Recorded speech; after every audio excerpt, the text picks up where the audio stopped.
Welcome to all of you. हम लोग पढ़ रहे हैं theory of attributes, statistical method या डिस्क्रिप्टिव स्टैटिस्टिक्स के माइनर के पेपर 1 में और मेजर का पेपर 2 है ये। तो आज हम लोग पढ़ेंगे इंडिपेंडेंसी ऑफ डेटा के बारे में, कब हमारा डेटा इंडिपेंडेंट कहा जाएगा। तो थ्योरी ऑफ एट्रीब्यूट में डेटा को इंडिपेंडेंट कहने की बहुत सारी शर्तें होती हैं। तो हम पहले समझ लेते हैं कि हम किस डेटा को कब इंडिपेंडेंट कहेंगे रियल लाइफ एग्जांपल से। मान लो हमारे पास एक एट्रीब्यूट है ए, जिसका नाम है टेकिंग टी, यानी चाय का पीना। तो अल्फ़ा में कौन आएंगे? जो चाय नहीं पी रहे हैं, नॉट टेकिंग टी। और हम यहाँ पर एक दूसरा एट्रीब्यूट ले रहे हैं। दूसरे एट्रीब्यूट का नाम हम रख रहे हैं बी, और हम कह रहे हैं ये क्या है? ये है स्मोकिंग। अब अगर हम चाय पीने वालों को एट्रीब्यूट नंबर 2 पर डिवाइड करें, तो चाय पीने वाले एट्रीब्यूट नंबर 2 पे किस तरीके से डिवाइड होंगे? जैसे चाय पीने वाले 80 लोग हैं, तो हम ये कह सकते हैं कि 80 में से 40 लोग स्मोकिंग करते हैं और बाकी 40 लोग स्मोकिंग नहीं करते हैं। तो स्मोकिंग को अगर हम बी मान रहे हैं तो बीटा का मतलब होता है नॉट स्मोकिंग। तो यहाँ पर हमने एक्चुअली में क्या किया? हमने एट्रीब्यूट ए को एक दूसरे एट्रीब्यूट पर डिवाइड कर दिया, यानी हमने लिया ए बी और ए बीटा। तो अगर हम ए बी को बी से डिवाइड किए थे, मतलब ए एट्रीब्यूट को जब हमने बी की तरफ बांटा तो हम इसको बी की फ्रिक्वेंसी से डिवाइड करेंगे, और जब बीटा की तरफ बांटा तो हम इसको बीटा की फ्रिक्वेंसी से डिवाइड करेंगे। तो इस तरीके से हमारे पास एक रिलेशनशिप आएगी। ये रिलेशनशिप क्या बताती है? ये रिलेशनशिप बताती है रेशियो। एट्रीब्यूट ए को जब हम स्मोकिंग की तरफ ले गए तो हमने देखा कि कितने लोग स्मोकिंग करते हैं, और बी का मतलब टोटल कितने लोग स्मोकिंग करते थे। तो टोटल कितने लोग स्मोकिंग करेंगे? मान लेते हैं टोटल कितने लोग स्मोकिंग करें? 100। तो जब हम ए बी को 100 से डिवाइड करेंगे, और ए बीटा का मतलब चाय पीने वाले वो लोग जो स्मोकिंग नहीं करते हैं, इसको हम बीटा से डिवाइड करेंगे। और अगर ये रेशियो सेम आया तो हम कहेंगे attribute A and B are independent. अब इसका इंटरप्रिटेशन क्या हुआ? इंटरप्रिटेशन ये हुआ कि चाय पीने वाला भले ही चाय के साथ स्मोकिंग करे, लेकिन ये ज़रूरी नहीं है कि अगर वो चाय पी रहा है तो ही वो स्मोकिंग करेगा। मतलब बिना चाय पीने वाला भी स्मोकिंग कर सकता है, यानी कि इनके बीच में कोई कनेक्शन नहीं है। अब हम आपको एक दूसरा एग्जांपल देते हैं, ध्यान से समझिएगा। हमने कहा एक एट्रीब्यूट ए है, इसका मतलब है पुअर, तो इसका अपोजिट अल्फ़ा होगा, ये होगा रिच। अब मान लो हम एक दूसरा एट्रीब्यूट ले रहे हैं क्रिमिनल, और इसका अपोजिट बीटा क्या होगा? Not criminal. तो अगर हम ये कहें कि गरीब आदमी जितने भी हैं, मान लो इस वाले फ्रिक्वेंसी में हमारे पास 50 लोग हैं, अगर हम इन 50 लोगों पर क्रिमिनल और नॉट क्रिमिनल में बांटें, तो गरीब आदमी के क्रिमिनल बनने की संभावना तब ज़्यादा रहती जब उसको क्या दिया जाता है? पैसे का लालच। आप ये काम करिए, आपको इतने रुपए मिलेंगे, तो वो क्रिमिनलिटी की तरफ जल्दी डाइवर्ट हो जाता है। ऐसा समाज में देखा गया है। दिए हुए डेटा के आधार पर ही हम कुछ बोलेंगे कि कनेक्शन है या नहीं, बट हम आपको एज अ एग्ज़ाम्पल बताने की कोशिश कर रहे हैं कि यहाँ पर कनेक्शन होने की संभावना है। तो ऐसा होते समय होगा क्या? जितने गरीब लोग थे उनको हमने क्रिमिनल और नॉट क्रिमिनल पे बांट दिया, फिर जो टोटल क्रिमिनल थे और जो टोटल क्रिमिनल नहीं थे उनसे इनका रेशियो लिया। अगर रेशियो बराबर आया तो हम कहेंगे there is no connection between poor and criminal, यानी कोई गरीब है तो इसका कतई ये मतलब नहीं कि वो क्रिमिनल होगा। लेकिन अगर ये रेशियो बराबर नहीं आया तो फिर आएगा डिपेंडेंसी, यानी क्रिमिनल बनने के लिए एक डिपेंडेंसी है कि अगर कोई गरीब है तो वो क्रिमिनल होने के चांसेस ज़्यादा रखता है। तो आप लोग इंडिपेंडेंसी और डिपेंडेंसी का मतलब समझ पाए कि नहीं, ये बताओ गरिमा, क्लियर? चलिए अब ज़रा इस लैंग्वेज को पढ़ो। ये लैंग्वेज वो है जो अभी हमने आपको समझाई। अगर हम समझाने के पहले ये लैंग्वेज आपसे कहते पढ़ो तो ना समझ में आती। ज़रा ध्यान से देखिएगा। Two attributes A and B are said to be independent if there exist no relationship of any kind between them. इनके बीच में किसी भी प्रकार की कोई रिलेशनशिप ना हो तो हम कहेंगे ये इंडिपेंडेंट हैं। And we may expect to find the same proportion of A's. अब ध्यान दीजिए, ये वही बात है जो हमने उधर लिखी है अभी।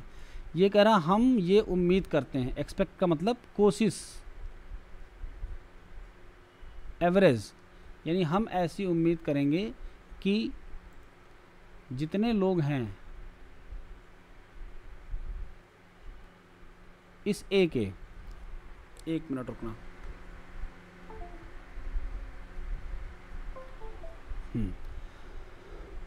Find the same proportion of A's among B's and betas. यानी अगर ए को हम बी और बीटा पे बांटें तो इनका प्रोपोर्शन सेम होना चाहिए। तो प्रोपोर्शन के लिए क्या रखेंगे, जब ए को हम बी की तरफ ले जाएंगे तो बी से डिवाइड करेंगे, और ए को बीटा की तरफ ले जाएंगे तो किससे डिवाइड करेंगे, बीटा से। और अगर ये प्रोपोर्शन सेम आया तो हम कहेंगे कि इनके बीच में कोई रिलेशनशिप नहीं है। अब अगर हम इनको एट्रीब्यूट बी पर बांट रहे थे तो इसी तरीके से हम इनको दूसरे एट्रीब्यूट पर भी बांट सकते हैं, यानी हमारी और भी रिलेशनशिप बनेंगी इंडिपेंडेंसी की। तो देखिए कितनी तरीके की इंडिपेंडेंस की रिलेशनशिप बन सकती है, हम उन पर ध्यान देंगे। हमारे पास दो एट्रीब्यूट हैं, एक है ए, एक है बी। तो सबसे पहले हम क्या करेंगे, ए को किस पे बांटेंगे, बी पे बांटेंगे। दूसरी बार में हम क्या करेंगे, हम ए को ले लेंगे, लेकिन अब की बार हम इसको किस पे बांटेंगे, ए की जगह हम किसको, बी को ले लेते हैं। तो जब हम बी को लेंगे तो हम इसको किस पे बांटेंगे, ए पर। यानी एट्रीब्यूट चाय है पहले, टेकिंग टी, इसको स्मोकिंग के बांटा, फिर हमने स्मोक करने वालों को पकड़ा और देखा कि उनमें से कितने चाय पीते हैं और कितने नहीं पीते हैं। मेरी बात समझ पा रहे हैं? फिर मान लो हम इसमें ले लेते हैं अल्फ़ा, तो हम अल्फ़ा को भी बीटा पे बांट सकते हैं, या फिर हम बीटा ले लें तो बीटा को भी हम अल्फ़ा पे बांट सकते हैं। तो चार तरह की रिलेशनशिप जो बन रही हैं ये चारों हमें समझनी है, और इनको बनाने में कहीं कोई दिक्कत नहीं होनी चाहिए। देखिए कैसे, अगर हमने ए को बी पर बांटा तो ए बी में लोग आएंगे और बीटा में लोग आएंगे। ए का मतलब टेकिंग टी, यानी हमने चाय पीने वालों को लिया और उनको हम स्मोकिंग और नॉन स्मोकिंग पे डिवाइड कर दिए, यानी दो भागों में बांट दिए। अब स्मोकिंग करने वाले टोटल लोगों से हमको यहाँ डिवाइड करना होगा और यहाँ नॉट स्मोकिंग करने वाले लोगों से डिवाइड करना होगा। बन गई रिलेशनशिप। अब जाते हैं ज़रा दूसरी रिलेशनशिप पे। अब मान लो हम बी को ए पर बांट रहे हैं, तो बी को जब ए पर बांटेंगे तो एक बी ए बनेगा और एक बनेगा बी अल्फ़ा। जब बी को ए पर बांटा तो यहाँ किसकी फ्रिक्वेंसी से डिवाइड करेंगे, ए की, और यहाँ किससे डिवाइड करेंगे, अल्फ़ा से। तो एक रिलेशनशिप और बनी। समझ पा रहे हो सब लोग मेरी बात को?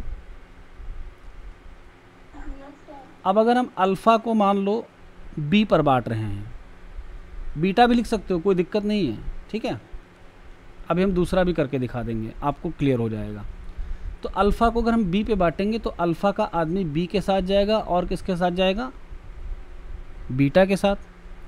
तो जब बी पे डिवाइड करेंगे तो टोटल यहाँ बी से, और जब बीटा के साथ बांटेंगे तो टोटल बीटा से डिवाइड करेंगे। तो एक रिलेशनशिप ये इंडिपेंडेंसी की बनी। अब बनने जा रही चौथी, बीटा वाली। तो बीटा के लिए यहाँ पर हम ए लिख लेते हैं। अब देखिए, बीटा को हमने ए पर और बीटा को फिर अल्फ़ा पर। जब ए पर किया तो ए से डिवाइड करेंगे और जब अल्फ़ा पर किया तो अल्फ़ा से। तो कितनी कंडीशन बन गई बताइए? 4 कंडीशन। तो आपको एग्ज़ाम में कोई भी दी जाए, आपको कंफ्यूज नहीं होना है। इनमें से कोई भी कंडीशन पूछी जा सकती है कि इंडिपेंडेंसी की है या नहीं। क्लियर? अब ज़रा रिवर्स ऑर्डर में देखो। जैसे कहा था ए को बी पे बांटो, यहाँ पर बी की जगह बीटा भी तो आ सकता था, लेकिन इससे कोई फ़र्क नहीं पड़ना। कैसे, हम आपको करके दिखाते हैं। जब हम ए को बीटा पर करेंगे तो दूसरा हमको क्या लेना पड़ेगा, बी लेना पड़ेगा, लेना पड़ेगा ना। अब जब बीटा पे किया तो बीटा से डिवाइड और जब ए बी पे किया तो बी से डिवाइड। अब ज़रा दोनों को मिलाओ, क्या सेम सेम नहीं हो गए? तो इसलिए यहाँ पर हम चाहे बी लिखें चाहे बीटा कोई फ़र्क नहीं पड़ता है, चाहे ए लिखें चाहे अल्फ़ा, चाहे बी लिखें चाहे बीटा, चाहे ए लिखें चाहे अल्फ़ा। फ़र्क किससे पड़ता है कि हम यहाँ पर क्या ले रहे हैं। तो आपको यहाँ पर एक बार बी लेना है, एक बार ए लेना है। अब ए के साथ ए ले नहीं सकते तो बी का लेना मजबूरी है, बी के साथ बी नहीं ले सकते तो ए लेंगे, अल्फ़ा के साथ ए नहीं ले सकते क्योंकि ये दोनों एक दूसरे के अपोजिट होते हैं तो हम बी लेंगे, और बीटा के साथ ए। तो ए बी अल्फ़ा बीटा चारों को जब हम ए और बी पर डिवाइड करेंगे तो ये 4 कंडीशन ऑफ इंडिपेंडेंसी बन जाएंगी। सभी को क्लियर? चलिए आगे बढ़ते हैं। तो ये चारों कंडीशन आपको दी गई हैं। अब एग्ज़ाम में इनमें से कोई भी होगी और आपसे पूछा जाएगा कि इनमें से कौन सी इंडिपेंडेंसी की कंडीशन है, या हो सकता हो इसको ज़्यादा टफ मानते हुए ना पूछें तो आपको न्यूमेरिकल दे देंगे और बताएंगे कि बताओ इंडिपेंडेंट होने के लिए क्या ज़रूरी है। एक जो रह गई है वो लास्ट वाली मोस्ट इम्पॉर्टेंट है। द रिलेशन में also be expressed in only of the following form, यानी ऊपर जितने भी दिए गए उनमें तो हम एक्सप्रेस ही कर सकते हैं, उसके अलावा नीचे भी एक फॉर्म दी जा रही है, इसमें भी एक्सप्रेस कर सकते हैं।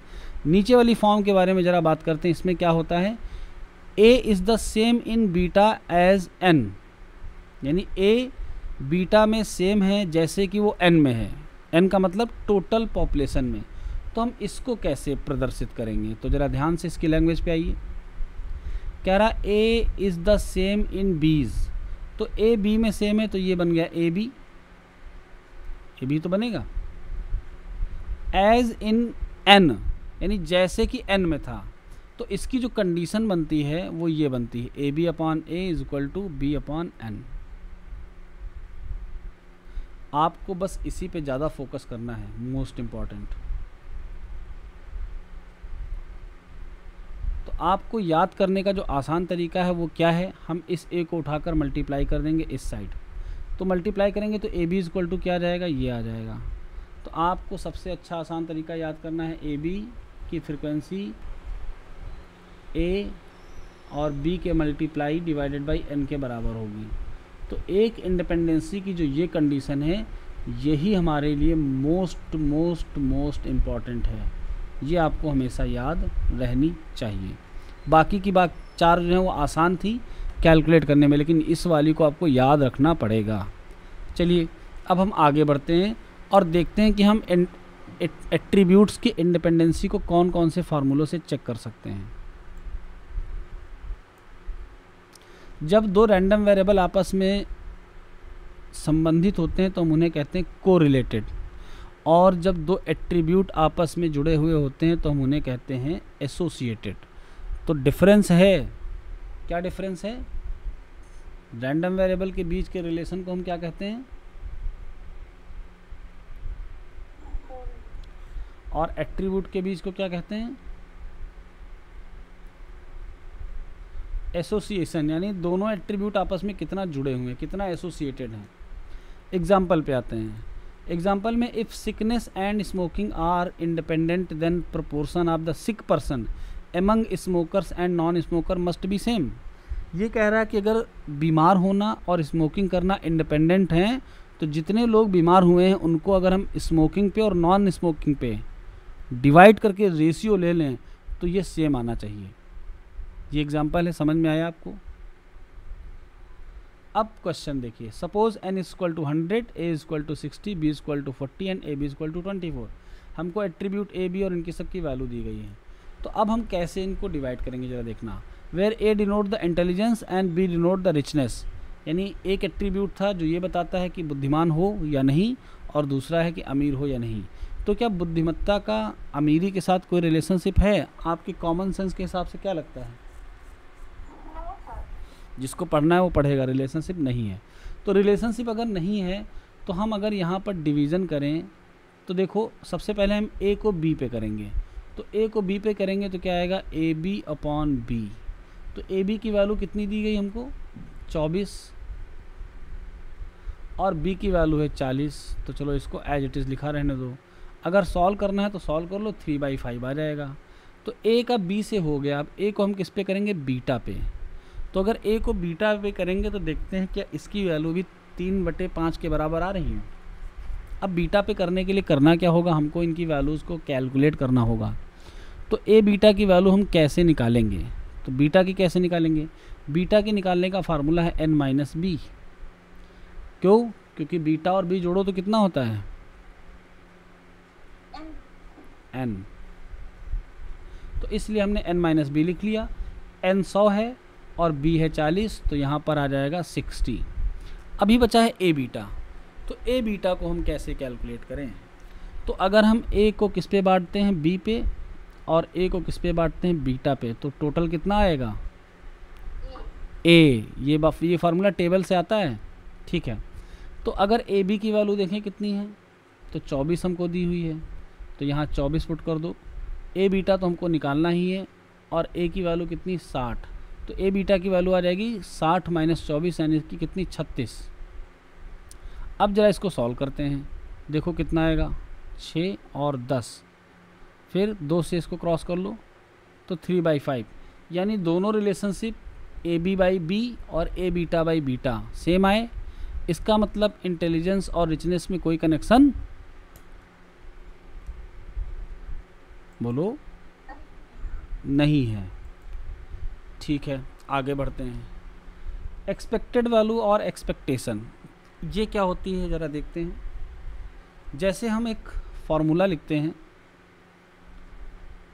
एक्सपेक्टेशन ऑफ एक्स, ये एक्स की एक्सपेक्टेड वैल्यू होती है, ये हम लोग पेपर 1 में पढ़ चुके हैं।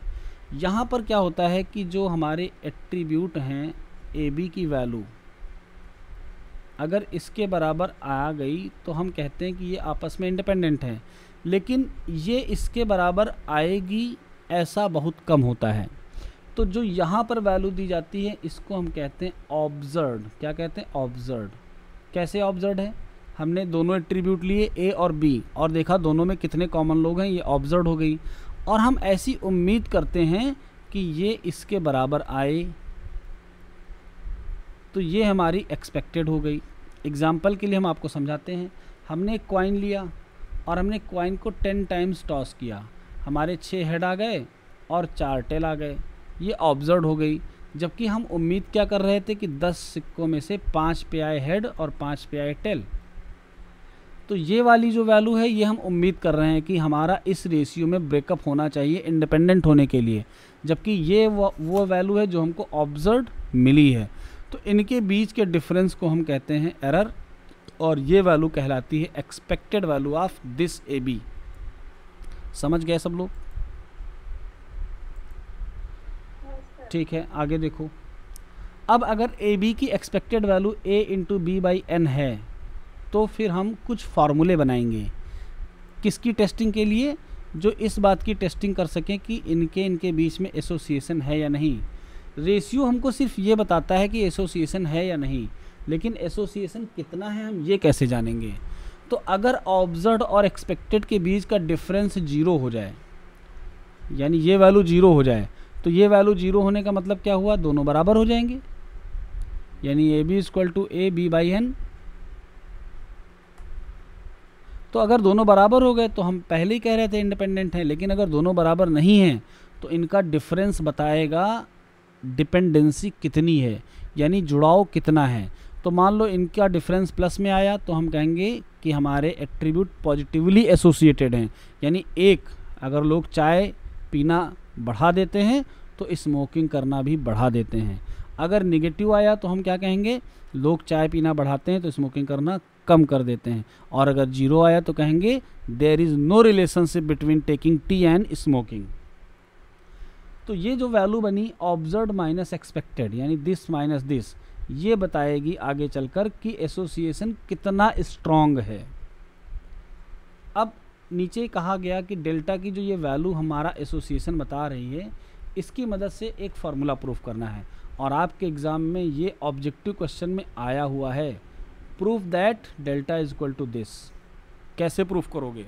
इसको प्रूफ करने में कुछ नहीं करना है, बस सिंपल जो वैल्यू हमें दी है इसी का यूज करना है, एलसीएम लेकर स्टार्टअप करना है, प्रूफ ऑटोमेटिक हो जाएगा। चलिए देखते हैं। तो जैसे ही हमने डेल्टा की वैल्यू ली n को कॉमन ले लिया। जब n कॉमन गया तो AB के साथ एक n आ गया और एक आ गया AB, ये इसके नीचे जो n था वो बाहर चला गया। ओके, आगे बढ़ते हैं। अब n को हम कितने तरीके से लिख सकते हैं ज़रा ये देखते हैं। तो हम आपको छोटा सा यहाँ पर एक बनाकर टेबल भी दिखा दे रहे हैं ताकि आपको सारे फार्मूले क्लियर हो जाएं। यहाँ पर आता है AB, यहाँ पर आता है A बीटा, यहाँ पर आता है अल्फ़ा बी और यहाँ पर आता है अल्फ़ा बीटा। अब अगर हम इसका सम कर लें यानी AB और अल्फ़ा बी तो ये B बन जाएगा। इसका सम कर लें तो बीटा, ये बनता है A और ये बनता है अल्फ़ा और टोटल बनता है N। तो N के दो फार्मूले होते हैं, B plus beta A plus alpha. तो N की जगह पे A प्लस अल्फ़ा पुट कर दिया गया, कोई दिक्कत। अब ज़रा A की जगह पे देखो हम क्या पुट कर सकते हैं। तो A की जगह पे हम पुट करेंगे AB प्लस A बीटा। तो ज़रा देखो AB प्लस A बीटा है। अल्फ़ा की जगह पे क्या पुट करेंगे, alpha B plus alpha beta, दिख रहा है? ओके। और माइनस A भी थे तो यहाँ भी A की जगह पे यही और B की जगह पे यही पुट कर दिया गया। अब क्या करना है, सबको मल्टीप्लाई करते हैं। मल्टीप्लाई, कहीं पर कोई चीज़ समझ में ना आए तो बोल देना तुरंत, ठीक है? चलो देखो मल्टीप्लाई करेंगे तो क्या होगा। सबसे पहले कौन सा टर्म किससे मल्टीप्लाई होने वाला है, ये AB इसके साथ आके स्क्वायर हो गया, फिर ये AB आएगा इसके साथ तो ये टर्म बना, इसके साथ आएगा तो एक और इसके साथ आएगा तो एक और। नीचे चारों आपस में मल्टीप्लाई करो तो पहला वाला आएगा AB स्क्वायर, माइनस है तो आगे माइनस लग गया। दूसरा टर्म जब हम AB को इससे मल्टीप्लाई करेंगे, फिर तीसरा और चौथा और सब के आगे माइनस। जैसे ही माइनस लगाया सारे टर्म कट गए इनको छोड़कर। अब इन टर्म्स को अगर हम लिखें तो AB alpha beta, A beta alpha B, ये बना हमारा फार्मूला डेल्टा का। और ये फार्मूला आपके एग्ज़ाम में पूछा ज़रूर जाएगा, मोस्ट इम्पॉर्टेंट। अगर क्लियर नहीं हुआ हो तो एक बार हम आपको फिर से समझा दें, हाँ या ना।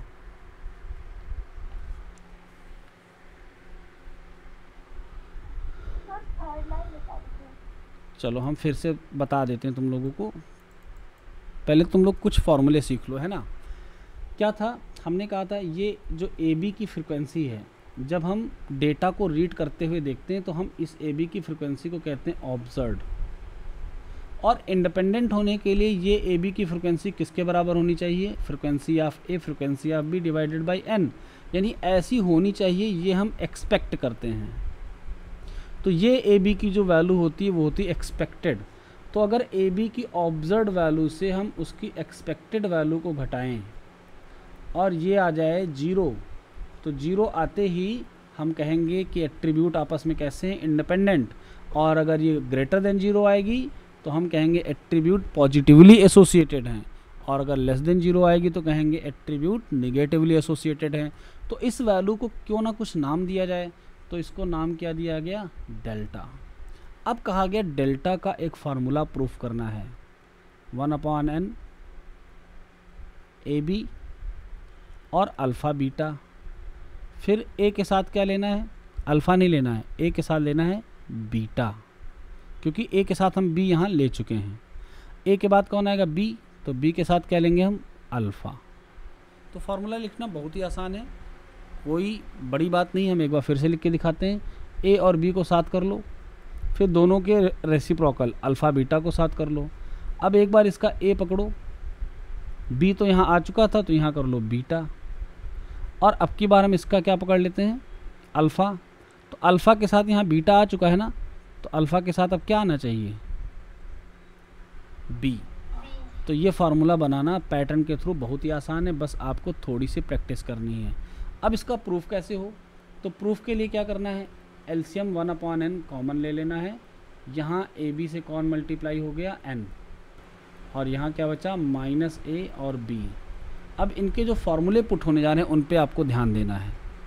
अगर हमको A का फार्मूला लिखना है तो जाहिर सी बात है कि A दूसरे एट्रीब्यूट के साथ ही तो डिवाइड हो सकता है, यानी हम A के लोगों को B और बीटा में बांट सकते हैं।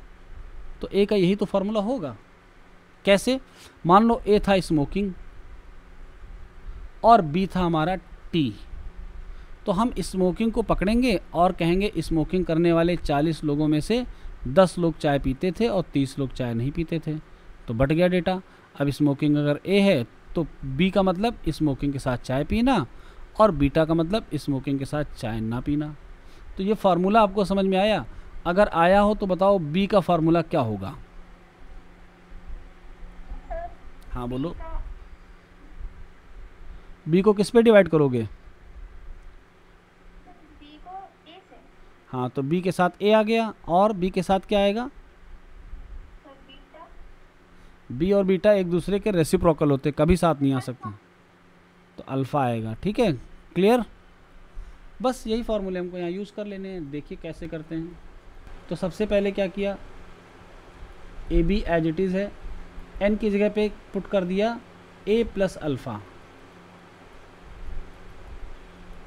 और इन ए और बी की जगह पे हम ये फार्मूले यूज कर सकते हैं। ठीक है, अब ए की जगह पे क्या पुट करोगे? ये वाला फार्मूला। चलो अल्फ़ा का फार्मूला मुझे लिख के दिखाओ, बताओ अल्फ़ा का फार्मूला कैसे बनाएंगे? तो अल्फ़ा को किस पे डिवाइड करेंगे? ए पे तो कर नहीं सकते, बचा कौन? बी। तो अल्फ़ा को अगर बी पे डिवाइड करेंगे तो दूसरा किसके साथ जाएगा? बीटा। बस अल्फ़ा का बन गया। तो जब सारे फार्मूले हम यहाँ पुट कर देंगे सबकी जगह पे, तब हमारा फाइनल रिजल्ट प्रूफ हो जाएगा। तो अब आपको फार्मूले अगर बनाना सीख लिया आपने, तो प्रूविंग करने में कुछ नहीं है। तो प्रूविंग अब कर लोगे इसकी, डेल्टा की घर पे आज प्रैक्टिस करनी है तुम लोगों को। ठीक है, ओके सर। ठीक है, इसको कर लेना। अब आते हैं फार्मूलों पर। तो अभी तो डेल्टा पढ़ा, association of attributes. Two attributes A and B are said to be associated if they are related to each other in some way. The quality of being associated is known as association, यानी उनके आपस में जुड़ने की इस quality को association कहते हैं। If A B is equal to this, the attribute A and B are said to be independent, यानी नो एसोसिएशन, जीरो एसोसिएशन। और अगर ए बी बराबर नहीं है, the attribute A and B are said to be associated. अब जरा देखिए case 1, अगर ए बी छोटा निकला इससे तो वैल्यू निगेटिव होगी, तो एसोसिएशन का नाम क्या होगा? निगेटिवली एसोसिएटेड, क्योंकि ए बी से इसको घटाते हैं, और जब ए बी छोटा निकलेगा और घटाने वाला बड़ा निकलेगा तो नेगेटिव आएगा, और अगर बड़ा निकला तो पॉजिटिवली एसोसिएटेड। कोई दिक्कत? निगेटिवली एसोसिएटेड को हम कहते हैं डिस एसोसिएटेड, और पॉजिटिवली एसोसिएटेड को कहते हैं सिंपली एसोसिएटेड। तो डिस एसोसिएटेड मतलब रिवर्स ऑर्डर में एसोसिएटेड है। आगे इंटेंसिटी और डिग्री ऑफ एसोसिएशन। अब एसोसिएशन कितना है ये कैसे निकालें, इसके लिए फार्मूला। तो the divergence in the value of A B from A B upon N, यानी जब इनकी और इनकी वैल्यू में डाइवर्जेंस यानी डिफरेंस होगा, is called the intensity of association. यही जुड़ने की तीव्रता, यानी कितने ज़्यादा अच्छे से एसोसिएटेड हैं या डिस एसोसिएटेड हैं। द इंटेंसिटी ऑफ एसोसिएशन और disassociation, direction indicate the sign of the association. Association है तो पॉजिटिव, डिस एसोसिएशन है तो negative. Example, n is equal to 120, a is equal to 60, b is equal to 100, a b is equal to 55। दो attribute पे हमको values दी हैं, ए B by N निकाला गया तो 50 आया, और जब डेल्टा की वैल्यू निकाली गई यानी A B minus A B by N, तो ए बी की वैल्यू 55 थी और इसकी थी 50, तो डिफरेंस आया 5। इसका मतलब ए और बी कैसे रिलेटेड हैं? thus we say that the intensity of association is 5 और the intensity of disassociation is -5। तो अगर पॉजिटिव वे में चलें तो हम इसको +5 बोलेंगे, और प्लस वाले को रिवर्स में करेंगे तो रिवर्स में करेंगे तो माइनस लगेगा। तो जब हमने इसमें माइनस लगाया तो एसोसिएशन का भी रिवर्स कर दो, तो ये कहलाएगा डिस एसोसिएशन। क्लियर? अब इसका फार्मूला भी, यूल्स का फार्मूला मोस्ट इंपॉर्टेंट, वही आज हमको करवाना है। ये है यूल्स का फार्मूला एसोसिएशन निकालने का। Yule's coefficient of association. To measure the intensity और degree of association several coefficients have been devised. बहुत सारे फार्मूले बनाए गए, but Yule's coefficient of association Q, जो कि क्यू से डिनोट किया जाता है, is easy and simple. Yule's coefficient of association between A and B is defined as.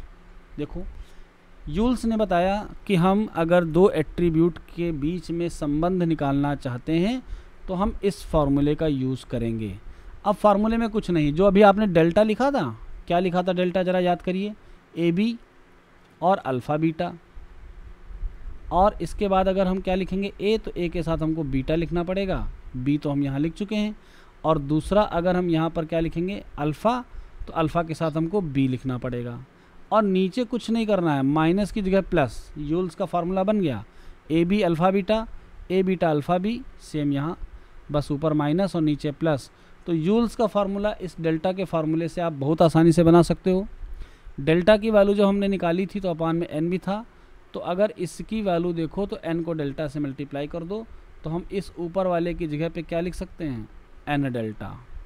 Clear? Ji sir. तो यूल्स का फार्मूला आपके एग्ज़ाम में 101% आएगा ही आएगा। डेल्टा की वैल्यू नीचे बताई गई है क्या, इंडिपेंडेंट होंगे इस केस में, ये तो हम आपको बता ही चुके हैं, जब इक्वल होंगे तो इंडिपेंडेंट। डेल्टा की वैल्यू जीरो होने का मतलब क्यू जीरो, क्योंकि डेल्टा ऊपर है, ऊपर की वैल्यू जीरो तो पूरा क्यू जीरो, यानी क्यू के ज़ीरो होने का मतलब there is no connection between the attributes, independent बोलेंगे उनको। अगर क्यू जीरो से बड़ा है तो ऐसा तभी हो सकता है जब डेल्टा जीरो से बड़ा हो, क्योंकि क्यू के फार्मूले में क्या आया है, N delta divided by A B alpha beta plus alpha B और ए बीटा। तो अगर ये नेगेटिव हुआ तो क्यू भी तो नेगेटिव हो जाएगा, और अगर ये पॉजिटिव हुआ तो क्यू पॉजिटिव, क्योंकि नीचे वाली वैल्यू हमेशा प्लस में आएगी, फ्रिक्वेंसीज का सम है, कभी नेगेटिव हो ही नहीं सकती। तो क्यू ग्रेटर देन जीरो तभी होगा जब डेल्टा ग्रेटर देन जीरो, और ऐसे सिचुएशन में रिलेशनशिप कैसी आएगी, पॉजिटिव। डेल्टा जीरो से बड़ा होगा तो डेल्टा की वैल्यू लिख लो ज़रा, अभी पता चल जाएगा कि इसका रिलेशनशिप क्या हो गया। डेल्टा इक्वल टू क्या था, ए बी माइनस ए और बी बाई एन, तो ये तो जीरो तभी बढ़ाएगा जब ये बड़ा होगा। क्लियर होगी लाइन? Yes sir. चलो आगे देखते हैं। रिवर्स वाला वैसे ही हो जाएगा, लेस देन वाला। नोट वन, अगर क्यू की वैल्यू 1 आ जाए, the association between the attributes A and B said to be completely associated. इसका मतलब समझे, मैं समझाता हूँ। अगर q की वैल्यू 1 आई तो इसका मतलब a के जितने लोग थे वो सब b की तरफ चले गए, बीटा की तरफ कोई नहीं गया, तो a और b के बीच की जो एसोसिएशन है वो कितनी हो जाएगी, यानी जितने चाय पीने वाले थे सब स्मोकिंग करना शुरू कर दिए, नॉट स्मोकिंग में कोई गया ही नहीं। समझ पा रहे मेरी बात? और q की वैल्यू -1 होने का मतलब a का कोई भी आदमी b के साथ नहीं गया, किसके साथ चला गया, बीटा के साथ। तो q -1 then attributes a and b are set to be completely dissociated. q की वैल्यू 1 का एक एग्जांपल, और जितने पुअर आदमी थे सब क्रिमिनल बन गए, कोई भी नॉट क्रिमिनल नहीं रहा, सब के सब क्रिमिनल हो गए। तो ये है q की वैल्यू +1 का एग्जांपल। आगे, since all the quantities in RHS are positive, RHS का मतलब फार्मूले की बात हो रही है, सारी क्वांटिटी पॉजिटिव होंगी। ये डिसएसोसिएटेड तीसरा और चौथे की बात हो रही है। हाँ, आपको यहाँ पर बस ध्यान ये रखना है कि जो हमारा यूल्स कोफिशिएंट ऑफ एसोसिएशन आएगा उसकी रेंज क्या होगी। तो ज़रा जल्दी से बताओ, कोरिलेशन की रेंज क्या होती थी? सर -1 तो आपको इसकी भी रेंज याद रखनी है, ठीक है। चलो कौन बताएगा रैंक कोरिलेशन की रेंज क्या होती है?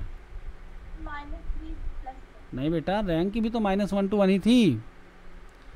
इंट्रा क्लास कोरिलेशन की रेंज क्या थी, देखते हैं कौन बताएगा।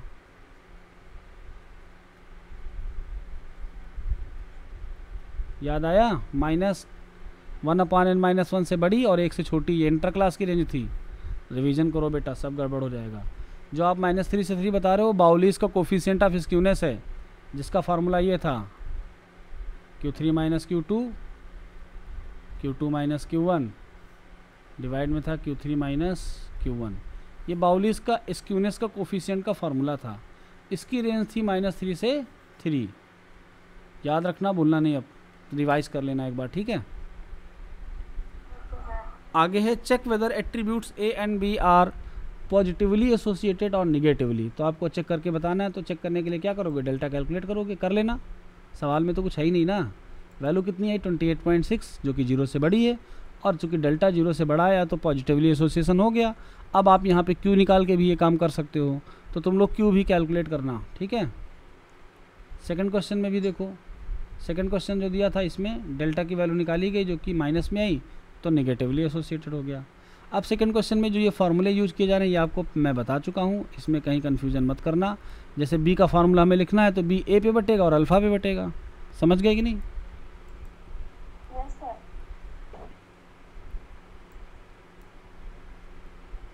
एक क्वेश्चन और है इसका, देखो ये A B alpha B A beta alpha beta दिया हुआ है और आपको निकालना है यूल्स कोफिशिएंट ऑफ एसोसिएशन, और ये आ गया 0। 0 का मतलब ए और बी क्या हो गए, इंडिपेंडेंट। फिर एक डेटा और दिया हुआ है ये, इसका क्या निकालना है, determine the coefficient of association between the attributes A and B, यानी क्यू की वैल्यू।